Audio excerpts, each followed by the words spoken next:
getting a chance to get in the studio this week as we're nursing our bad back.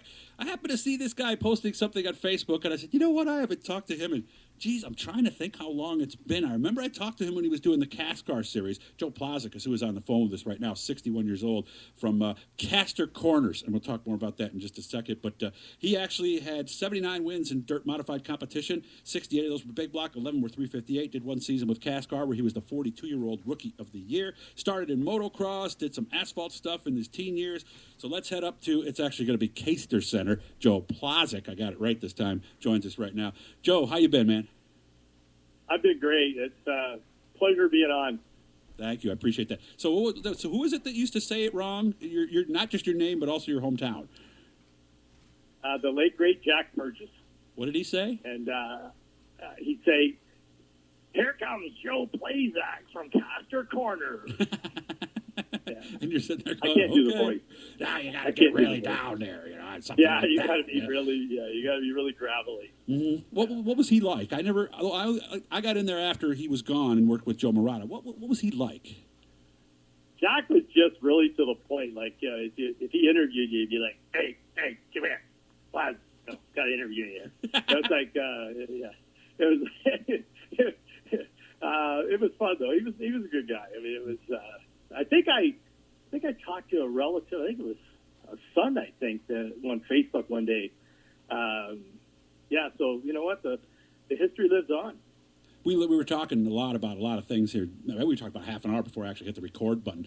I think because I met you in 1995 when I came in as the new guy working at Dirt. Those years, those late 90s, I don't think we ever realized exactly how good things were back then, did we? No, we didn't. You know, we complained a lot about what was going on, but now you look back and go, man, we had it made. It was a great era of big block and small block dirt racing. Mm-hmm. And Glenn Donnelly, he took care of a lot of people. I mean, Syracuse 3 times a year, all that stuff. I mean, it wasn't. It couldn't be more different than today, could it? Glenn was Glenn. You know, I mean, he ran a good ship, and if you ran for him and you played by his rules, he looked after you, right? It was a good deal. It was. I can't say enough about the dirt deal. It was really good for us. You mentioned your kids raced, although they'd actually raced with what you started in, right? Yeah, I was drawn to bikes and motocross back when I was 11, 12 years old, and my sons, they had the opportunity if they wanted to go cars, but Mark got into bikes around 12, 13, and then Michael followed shortly after, and then my youngest guy Jeff, we got him a bike. My fourth child, but my third boy, he really was. He's a musician. He plays guitar, so he really never had an interest in motocross or anything. But yeah, 3 out of the 4 boys ran motocross, and they did well. I mean, they didn't like me going to the track too much with them because they said I took the fun out of it. No, I took the fun out of it. But I said, I'm not wasting my time. We're going to run up front, or we're not going at all. Okay. And you told me you were, because I remember I talked to Alan Johnson about this too, because both of you actually started your careers on 2 wheels. He said he really didn't want to race a car either, and you said you really liked where you were in motocross. Yeah, I wouldn't have went cars. Mom and Dad were staunch car people, and they loved the car racing, and I probably wouldn't have went cars, but it was something they wanted to do, and motocross is a tough sport. It's not a long career. Motocross. Beat you up. So, yeah, probably better I went to cars when I did, and I can still walk today. That's true. And I'm going to make sure I use the proper Canadian pronunciation on this, because we learned a lot when my daughter drove for a Canadian team. You drove on asphalt, didn't you? And there's an extra H in there if you're Canadian, guys, okay? Yeah, I started on asphalt and ran, I guess, 2 or 3 years on that. We ran a compact car, which was like your sportsman car on dirt. And then we went to late model, which would be like a modified. And then we ran a season of that. And then I ended up hooking up with a guy that I took a year off or so because we were just out of money. And then I hooked up with a guy that owned a dirt car, just a jalopy basically. And he wanted me to, well, actually, he had my dad drive the thing. We had an asphalt car together, him and I was running it on Saturday nights at an asphalt track. and he wanted my dad to drive the old dirt car. So we prepped the dirt car for Dad. Dad took it out for, I think, a couple races. And then the third night, he was supposed to come back. He was at a ball tournament way up country somewhere. And he called back and said, I'm not going to make it back. You take the car out. Well, I took the car out that night. I had so much fun on dirt that I never gave him the car back. So I just ran the car from there on in. So. What was that conversation like after that? Sorry, Dad. I think he was okay. I think he was okay with it. He realized that it was the next generation was going to carry the torch, and so I ended up running asphalt on Saturday nights and dirt on Sunday nights. Okay. Well, we talked about this earlier too. Some people have a knack for this, and some people don't. Were you one of the guys who did? Yeah. You know what? I went from dirt to asphalt to dirt. I really never had a problem either way. I was. And people say to me, how do you run like asphalt Saturday nights and then dirt on Sunday nights? I say, well, how do you drive down like a winter road in January, and how do you drive down a hot July road in July? And they go, well, two different things. And I go, well, yeah, that's exactly right. You drive to the conditions, right? You don't put it in your mind that I can't do this. That's right? true. You just do it. Good point.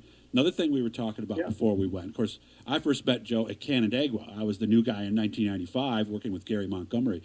Boy, I'll tell you, we spent a lot of time in the old stakeout restaurant right there in Shortsville, I believe, right?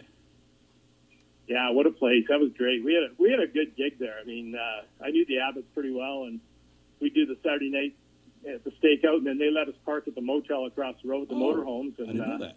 Yeah, it was beautiful. Yeah, we always, when we did the stakeout, then just went, right, left into the motel, kitty corner to the stakeout, and parked out behind there. And they even said, here, plug in. You can plug in. Nice. And so it was a great gig. We stayed there every Saturday night for a lot of years. And then, we'd sport Sunday morning, we'd haul up there.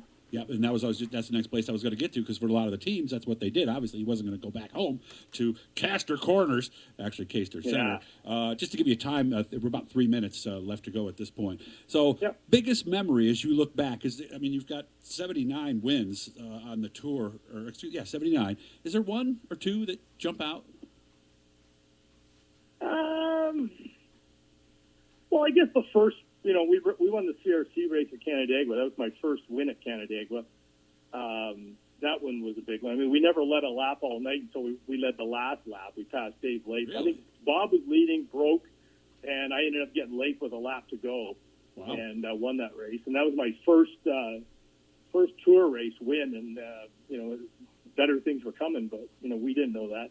And that was kind of the start of it all. And, of course, it's like anything. When you get that taste of the win, accentuates everything you do after that. Yeah, right? You're done. You're hooked now, right? Yeah. Did you like Syracuse or did you not like Syracuse? I know a lot of guys had different opinions on that. I had a love-hate with Syracuse. It was a great challenge. I always wanted to run well there, but it was one of those hate things that I just hated the place. It was, put my nerves on end. It was very costly, but it was very challenging, right? The challenge, I still say today, people say, do you miss it? And I say, I miss the challenge.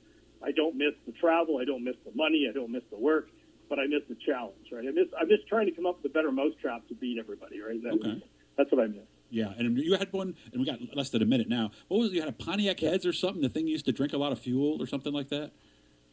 Well, yeah, we had Pontiac Heads on a motor, but some of the motors I ran out of gas with too at the mile was not Pontiac motors. Okay. But I'm known more for running out of fuel. That's what I thought. Yeah. And they said it was because of my right foot. I just like to go fast. I wasn't a good guy to pedal the thing and save fuel, even though they'd be reminding me, save fuel, save fuel. I just wanted to go fast, right? Okay. So it was. I just like to really go fast, and that uses fuel, right? Cool. So racing's racing, and I always felt racing, you should go as fast as you can go. If you're out there stroking it and trying to save fuel, it's not really a race anymore. We're going to do a part two with Joe here in just a little bit. We're running out of time here, Joe, but I'm going to do a part two with you. And again, guys, sorry, but I am limited to 10 minutes. Joe, stay on the line. I'll get you for another one if you got time, okay? Okay, thank you. Hit the Blue E, guys, and look for part two coming up here in just a little bit.